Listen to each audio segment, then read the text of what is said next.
ಫೇಸ್ಬುಕ್ನಲ್ಲಿ ಶ್ರೀರಾಮನ ಬಗ್ಗೆ ಪ್ರಚೋದನಕಾರಿ ಪೋಸ್ಟ್ ಮಾಡಲಾಗಿದೆ. ಕನ್ನೇರಿ ಶ್ರೀಗೆ ಬಸವ ಕಲ್ಯಾಣಕ್ಕೆ ಅನುಮತಿಯ ಬೆನ್ನಲ್ಲೇ ಅವಮಾನ ಮಾಡಲಾಗಿದೆ.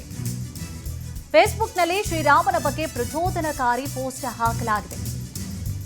ಬಸವ ಪರ ಸಂಘಟನೆಗಳ ಒಕ್ಕೂಟ ಖಾತೆಯಿಂದ ರಾಮನಿಗೆ ಅಪಮಾನ ಮಾಡಲಾಗಿದೆ. ಶ್ರೀರಾಮ ಹಾಗೂ ರೇಣುಕಾಚಾರ್ಯರು ತಾಲಿಬಾನಿಗಳು ಅಂತ ಪೋಸ್ಟ್ ಮಾಡಲಾಗಿದೆ. ಶ್ರೀರಾಮನಿಗೆ ಅವಮಾನ ಮಾಡಿದಂತಹ ಖಾತೆಯ ವಿರುದ್ಧವಾಗಿ ಕ್ರಮಕ್ಕೆ ಆಗ್ರಹಿಸಿ ದೂರನ್ನು ಕೂಡ ನೀಡಲಾಗಿದೆ. ಬಸವ ಕಲ್ಯಾಣ ನಗರ ಠಾಣೆಗೆ ಹಿಂದೂ ಮುಖಂಡ ಕೃಷ್ಣ ಗೋಣೆ ಅವರು ದೂರನ್ನು ಕೊಟ್ಟಿದ್ದಾರೆ. ನಾಳೆ ನಡೆಯಲಿರುವಂತಹ ಬಸವಾದಿ ಶಿವಶರಣರ ಬೃಹತ್ ಹಿಂದೂ ಸಮಾವೇಶ ನಾಳೆ ಇದೆ. ಅಕ್ಕಮಹಾದೇವಿ ಮಹಾವಿದ್ಯಾಲಯ ಆವರಣದಲ್ಲಿ ನಡೆಯಲಿದೆ ಸಮಾವೇಶ. ಬಸವಣ್ಣನವರ ಹೆಸರನ್ನ ಬಳಸಿಕೊಂಡು ಹಿಂದೂ ದೇವರುಗಳಿಗೆ ಅವಮಾನವನ್ನ ಮಾಡಲಾಗ್ತಾ ಇದೆ. ಕೂಡಲೇ ಕಿಡಿಗೇಡಿಗಳ ವಿರುದ್ಧವಾಗಿ ಕ್ರಮವನ್ನು ಕೈಗೊಳ್ಳಲಿಕ್ಕೆ ಆಗ್ರಹ ಕೂಡ ಮಾಡಲಾಗಿದೆ.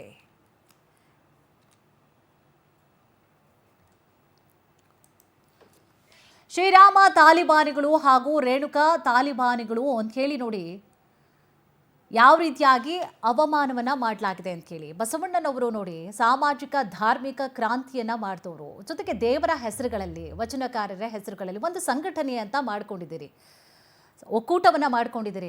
ಬಟ್ ನೀವು ಮಾಡ್ತಾ ಇರುವಂತಹ ಕೆಲಸಗಳನ್ನು ನೋಡಿ, ಅವ್ರು ಮಾಡಿರುವಂತಹ ಕೆಲಸಗಳನ್ನು ನೋಡಿ, ನೀವು ಮಾಡ್ತಾ ಇರುವಂತಹ ಕೆಲಸಗಳನ್ನು ನೋಡಿ, ದೇವರ ಹೆಸರುಗಳಲ್ಲಿ ಯಾವ ರೀತಿಯಾಗಿ ನೀವು ಒಕ್ಕೂಟಗಳನ್ನು ಮಾಡಿಕೊಂಡು ಅಥವಾ ಶಿವಶರಣರು ಬಸವಣ್ಣನವರ ಹೆಸರಿನಲ್ಲಿ ಸಂಘ ಅಥವಾ ಒಕ್ಕೂಟಗಳನ್ನು ಮಾಡ್ಕೊಳ್ತೀರಿ, ಮಾಡ್ತಾ ಇರುವಂತಹ ಕೆಲಸಗಳನ್ನು ನೋಡಿ ನೀವು ನಿಜಕ್ಕೂ ಅವ್ರಿಗೆ ಬೇಸರ ಆಗ್ಬಿಡುತ್ತೆ ಬದುಕಿದ್ದಿದ್ರೆ. ಇದಕ್ಕೆ ಸಂಬಂಧಪಟ್ಟ ಹಾಗೆ ಹೆಚ್ಚಿನ ಮಾಹಿತಿಯನ್ನು ಕೂಡ ನೀಡ್ತಾ ಹೋಗ್ತಾರೆ ನಮ್ಮ ಪ್ರತಿನಿಧಿ ರಾಜ್ಕುಮಾರ್. ಎಸ್ ರಾಜ್ಕುಮಾರ್, ಈ ಥರ ಯಾರು ಮಾಡಿದ್ದು ಅನ್ನುವಂತಹ ವಿಚಾರ ಸಂಬಂಧವಾಗಿಯೂ ಕೂಡ ಕ್ರಮವನ್ನು ತೆಗೆದುಕೊಳ್ಳಲಾಗಿದೆಯಾ? ಜೊತೆಗೆ ದೊಡ್ಡ ದೊಡ್ಡ ನಾಯಕರ ಹೆಸರುಗಳಲ್ಲಿ ಸಂಘ ಒಕ್ಕೂಟ ಸಂಘ ಸಂಸ್ಥೆಗಳು ಅಂತ ಹೇಳಿ ಮಾಡ್ಕೊಳ್ತಾರೆ. ಈ ರೀತಿಯಾಗೆಲ್ಲ ಮಾಡುವಂಥದ್ದು ನಿಜಕ್ಕೂ ಕೂಡ ಬೇಸರವಾಗುತ್ತೆ. ದೇವರ ಹೆಸರಿನಲ್ಲಿ ಈ ರೀತಿಯಾಗೆಲ್ಲ ಮಾಡುವಂಥದ್ದು, ಜೊತೆಗೆ ಅವರ ವಿರುದ್ಧ ಕ್ರಮ ಆಗಿದೆಯಾ? ಏನಿದೆ ಮಾಹಿತಿ?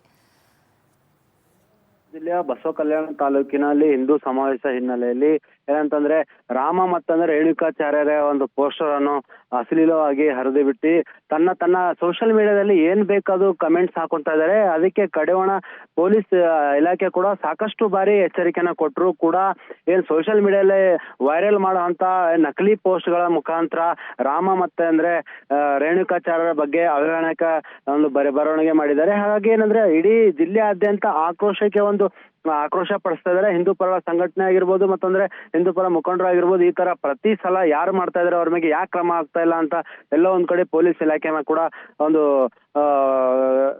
ಪೊಲೀಸ್ ಇಲಾಖೆ ಮೇಲೆ ಕೂಡ ಒಂದು ಗರಂ ಆಗಿದ್ದಾರೆ. ಎಲ್ಲೋ ಪೊಲೀಸರು ಕೂಡ ಸಾಕಷ್ಟು ಬಾರಿ ಈ ತರ ಪ್ರತಿ ಸಲ ಪೋಸ್ಟ್ ಹಾಕಿದಾಗ ಹಿಡ್ಕೊಂಡ್ ಬರ್ತಾ ಇದಾರೆ, ಕೇಸ್ ಹಾಕ್ತಾ ಇದಾರೆ, ಮತ್ತೆ ಬಿಟ್ಟು ಕಳಿಸ್ತಾ ಇದಾರೆ ಅಂತ ಒಂದು ಆರೋಪ ಮಾಡ್ತಾ ಇದಾರೆ. ಅಂದ್ರೆ ಸಾಕಷ್ಟು ಬಾರಿ ಪೊಲೀಸರು ಕೂಡ ಈ ತರ ನೀವು ಪೋಸ್ಟ್ ಹಾಕಿದ್ರೆ ನಿಮಗೆ ಕಠಿಣ ಕ್ರಮಗಳನ್ನು ತಗೋಬೇಕಾಗುತ್ತೆ ಅಂತ ಕೂಡ ಎಚ್ಚರಿಕೆ ಕೊಟ್ಟರು ಕೂಡ ಸೋಷಿಯಲ್ ಮೀಡಿಯಾದಲ್ಲಿ ದಿನನಿತ್ಯ ಈ ತರ ಸಾವಿರಾರು ಪೋಸ್ಟ್ ಬರ್ತಾ ಇದಾವೆ, ಹೋಗ್ತಾ ಇದಾವೆ. ಅದು ಎಲ್ಲಿ ಕ್ರಿಯೇಟ್ ಆಯ್ತು, ಯಾವ ತರ ಕ್ರಿಯೇಟ್ ಆಯ್ತು ಅಂತ ಕೂಡ ಕಂಡು ಬಂದಿಲ್ಲ.